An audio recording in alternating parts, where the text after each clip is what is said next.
Hey everybody, it's Nick from Android Headlines, and this is our review of the Xiaomi Mi Mix.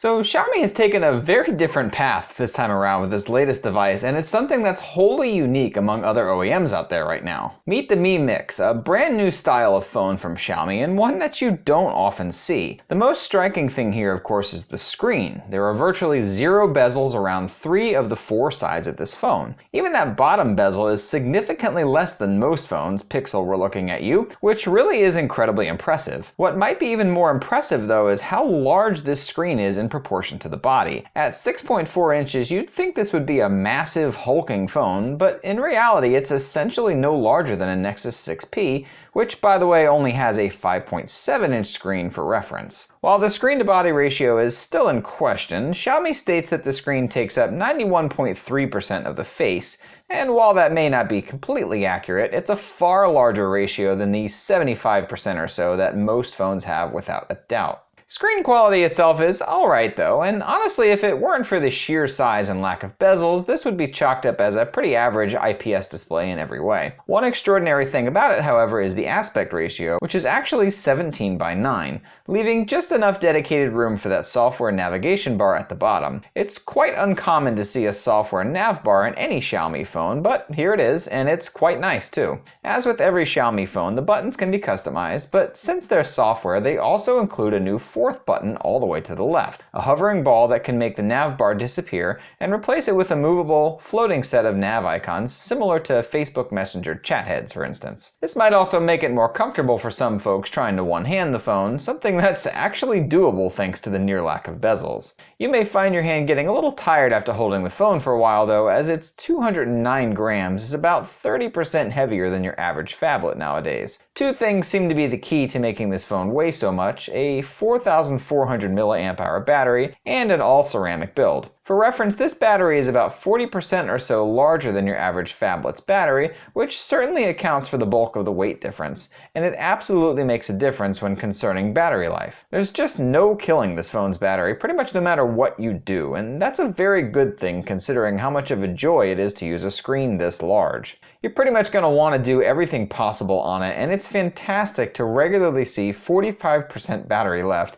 at the end of a day when it's been off the charger for over 17 hours and has a screen on time of over 5 hours. Yeah, it's that crazy, and lighter users will definitely be able to get 2 days or more out of it on a single charge. You're not going to want to use this one without a case though, which is rather unfortunate given just how gorgeous this phone looks. As was said before, this phone is not made out of metal or glass like most phones are, except for the screen of course. Instead it's made almost completely out of zirconia ceramic. We've seen similar builds on other phones before, notably the OnePlus X this time last year, but nothing that used ceramic on most of the body. The result is a phone that's unbelievably sleek and beautiful, with a perfect mirror finish and gorgeous rounded curves. Unfortunately, it's also as slippery as it looks, and it's possible that this is the most slippery, frictionless phone ever created. This may not be such a problem if the phone were drop test rated like some other phones out there. However, we've seen from some users who got the phone already that it doesn't exactly survive a drop all too well. In addition to this, there either seem to be some design or maybe quality control issues with the volume and power buttons, as our review unit has rather wobbly buttons that feel ultra cheap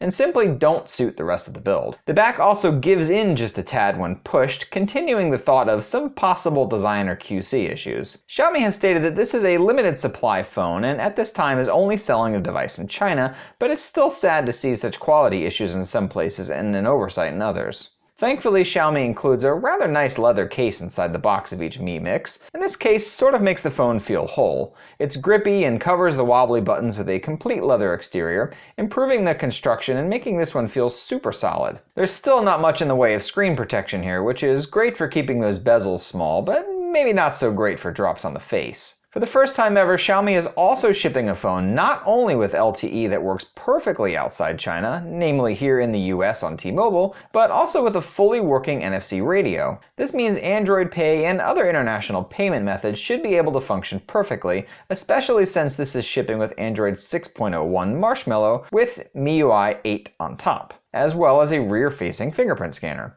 Rounding out that spec list is a top-of-the-line Snapdragon 821 processor inside, a USB Type-C port on the bottom, 3.5mm headset jack with 24-bit audio support up top, and a dual nano SIM tray on the left side. On the pricing front, you're looking at 34.99 yuan, which is about $515 for the model that ships with 4 gigs of RAM and a whopping 128 gigs of internal storage.